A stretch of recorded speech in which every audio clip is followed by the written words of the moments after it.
a terra do leite e do mel ou da cruz? Por parte de muitos, ainda existe a crença de que, voltando-se para o caminho espiritual, eles descobrem a terra do leite e mel.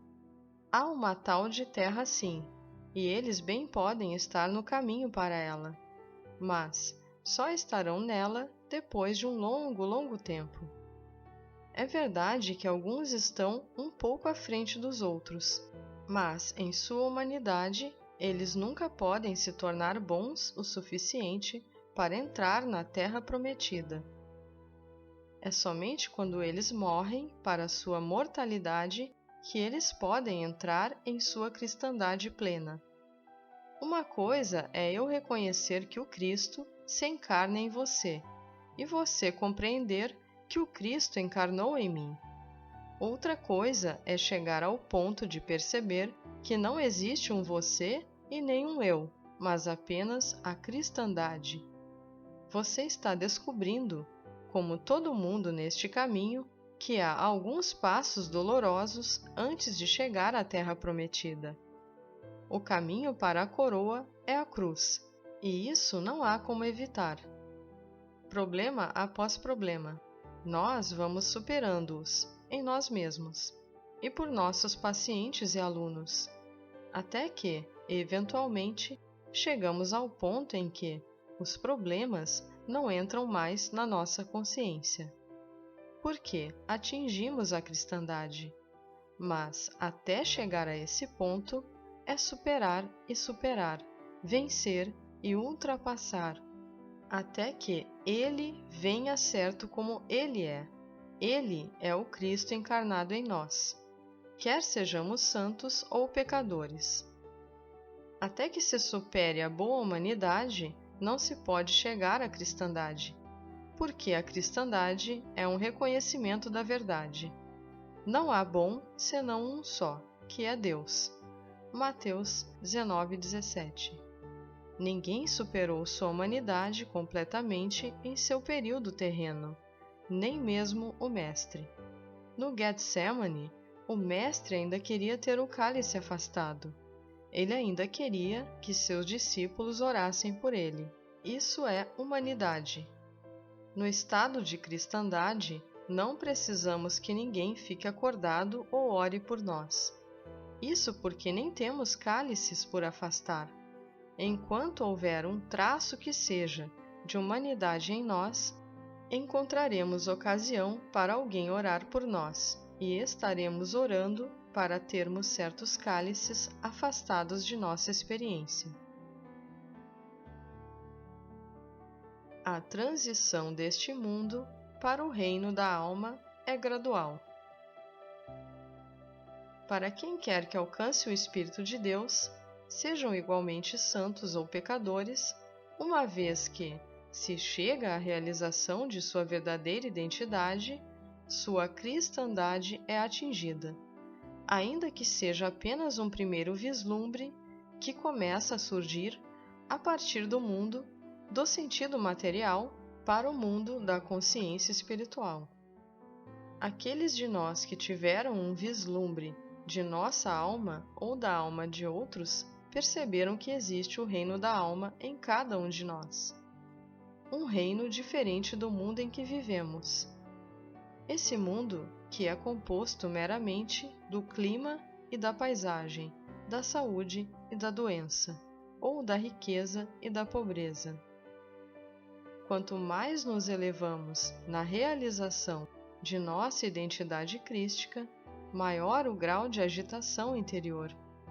As coisas e pensamentos que eram inteiramente naturais para nós, quando vivíamos totalmente no reino da mente e do corpo, tornam-se muito desagradáveis quando chegamos ao reino da alma.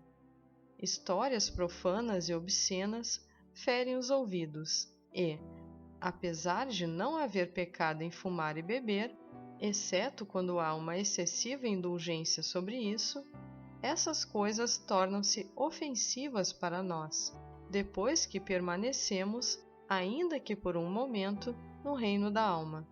Todas as pequenas trapaças e enganos da vida humana começam a configurar um conflito interno.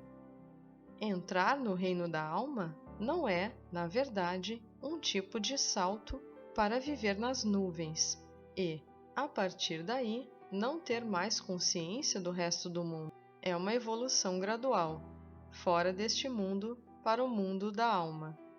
Eventualmente, quando avançamos o suficiente no reino da alma, essas coisas que uma vez nos foram tão desagradáveis já não nos irritam tanto e, às vezes, nem sequer são registradas em nossa consciência. Outro aspecto difícil quanto a viver em dois mundos é quando começamos a testemunhar a desumanidade em grande escala do homem para com o homem. Quando alguns dos problemas mais profundos dos nossos alunos e pacientes se forçam sobre a nossa atenção, encontramo-nos reagindo. Mas, como somos capazes de ascender e elevá-los acima de seus problemas, então vêm os momentos de paz e felicidade. Sempre os outros momentos têm que ser experimentados. Mas isso não ocorre se atingimos a cristandade plena. Eu duvido muito que, com a consciência no presente, Jesus Cristo se perturbaria com os cambistas e agiotas do templo, ou chamaria alguém de víbora. Lucas 3:7. Duvido até mesmo que ele veria ou ouviria qualquer coisa que despertasse esses sentimentos. Em vez disso, conforme algo assim atingisse sua consciência, isso seria curado, dissolvido ou removido. Estou certo de que, quando ele esteve na presença da mulher adúltera e do ladrão na cruz, não sentiu qualquer horror ou repulsa. Ele não era nem mesmo ciente da presença da iniquidade. Ele apenas foi tocado na consciência, e isso foi dissolvido. Isso deve ser verdade, porque eu também sinto essa mesma falta de reação a um pecador individual, ou pecadores, a pobreza ou a doença. Mas eu ainda sou afetado pela maldade, mesmo que esteja com a consciência nas regiões celestes. Eu ainda sou tocado pela desumanidade do homem, para com o homem, em uma escala nacional e internacional, por líderes que traem a confiança que lhes foi confiada, prejudicando assim uma população inteira. Eu ainda reajo a algumas dessas coisas, assim como o mestre deve ter reagido aos males que chegaram a ele. Mas eu sei que ele se elevou além disso, e um dia virá em que eu poderei fazer o mesmo. Um dia poderemos contemplar o Cristo em nossos presidentes, em nossos congressistas e nos ditadores do mundo. Em vez de vê-los como eles parecem ser, vamos curar o mundo nacional e internacionalmente. Talvez você ache que isso é fácil, mas não é. A causa é a discórdia e a desarmonia que existe dentro de nós mesmos.